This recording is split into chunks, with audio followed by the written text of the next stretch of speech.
நம்ம இன்றைக்கி பார்க்க போகிறது பர்மாவில் உள்ள ஒரு ஃபேமஸான ஒரு டிஷ்ஷு கௌஸ்வே. இது நூடுல்ஸ் வச்சு பண்ணுவாங்க. நம்ம இன்றைக்கி ஹெல்த்தியான 2 டைப்பாக பார்க்க போகிறோம். ஒன்று சுரக்காய் வச்சு பண்ண போகிறோம், இன்னொன்று மில்லட் நூடுல்ஸ் வச்சு பண்ண போகிறோம்.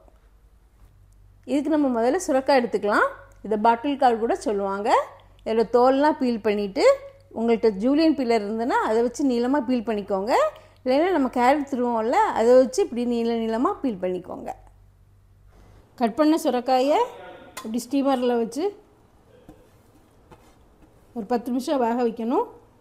அது கூட நம்ம கொஞ்சம் சால்ட்டு, கொஞ்சம் பெப்பர் போட்டு அப்படி லைட்டாக மிக்ஸ் பண்ணிவிட்டு 10 மினிட்ஸ் வேக வச்சுட்டு வெந்தவுடனே தனியாக எடுத்து வச்சுக்கோங்க. கிரேவியோட பேஸ் பண்ணுறதுக்கு மிக்சியில் ஒரு பெரிய வெங்காயம், அது கூட கொத்தமல்லி ஸ்டெம்மு, அப்புறம் ஜிஞ்சர், கார்லிக், பச்சை மிளகாய், 2 பச்சை மிளகாய் போட்டு அரைச்சி எடுத்துக்கலாம். இந்த மாதிரி அரைச்சி எடுத்துக்கோங்க. கிரேவி செய்கிறதுக்கு 2 ஸ்பூன் ஆயில் எடுத்துக்கலாம். திக்னஸ்க்காக வேண்டி நம்ம கடலை மாவு கொஞ்சம் வறுத்துக்கலாம். அதிலே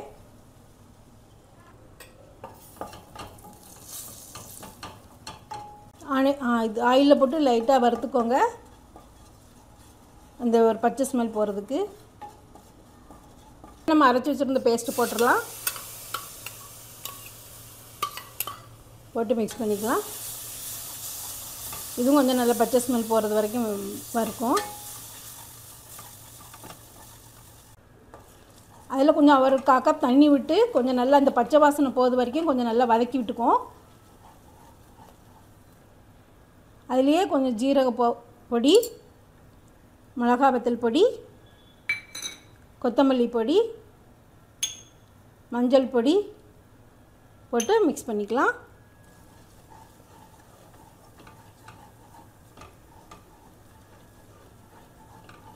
கொஞ்சம் அந்த இதில் மிக்ஸ் ஆகட்டும்.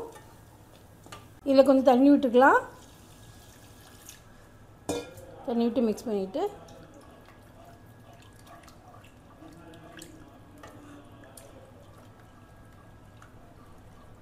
கொஞ்சம் சால்ட்டு போட்டுக்கோங்க. இப்படி எல்லாத்தையும் மிக்ஸ் பண்ணி விட்டு கொஞ்சம் கொதிக்க வச்சுக்கலாம்.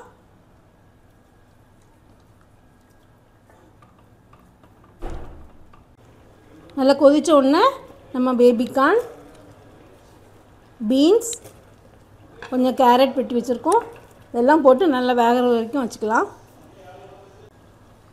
போட்டுட்டு அதை கொஞ்சம் மிக்ஸ் பண்ணி வச்சிடும்.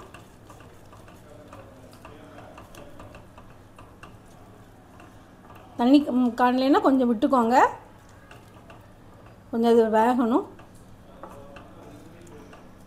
வேகட்டும். அந்த வெஜிடபிள் வெந்துட்டுருக்க டைமில் நம்ம அந்த மில்லட் நூடுல்ஸை லைட்டாக சால்ட் போட்டு வேக வச்சு ஃபில்டர் பண்ணி வச்சுக்கோங்க. கௌசேக்கு டாப்பிங்ஸாக போடுறதுக்கு நம்ம ஆனியன், கார்லிக், நூடுல்ஸ் அண்ட் பீனட்டை நம்ம லைட்டாக ஃப்ரை பண்ண போகிறோம். ஃபஸ்ட்டு ஆனியனை ஃப்ரை பண்ணிக்கலாம். ஃப்ரை ஆகிடுச்சு, அதை நம்ம எடுத்துடலாம். கூடையும் இந்த மாதிரி ஃப்ரை பண்ணி எடுத்துக்கோங்க. நூடுல்ஸும் இப்படி ஃப்ரை பண்ணி எடுத்துக்கோங்க. பீனட்டையும் இப்படி லைட்டாக வறுத்து எடுத்துக்கலாம்.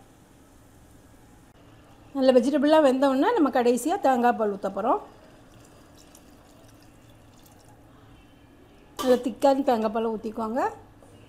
ஊற்றிட்டு அப்படி லைட்டாக மிக்ஸ் பண்ணி லைட்டாக பாயில் வர விட்டா போதும். டேஸ்ட் பேலன்ஸ் பண்ணுறதுக்கு ஒரு ஸ்பூன் சுகர் கடைசியில் போட்டுக்கலாம். மிக்ஸ் பண்ணி ஆஃப் பண்ணிடுவோம். கிரேவி ரெடியானோடனே இந்த மாதிரி பிளேட்டிங் பண்ணிக்கோங்க. டாப்பிங்ஸ் எல்லாம் போட்டுக்கோங்க. பீனட் மட்டும் கொஞ்சம் கூட போட்டால் நல்லா க்ரன்ச்சியாக டேஸ்டியாக இருக்கும். இந்த மாதிரி டிஷ் பண்ணுறதுக்கு சேனலை சப்ஸ்கிரைப் பண்ணி சப்போர்ட் பண்ணுங்கள். ஓகே, தேங்க்யூ, பாய். நெக்ஸ்ட் வீடியோவில் வேறு ரெசிபி பார்க்கலாம். Please like, share and subscribe.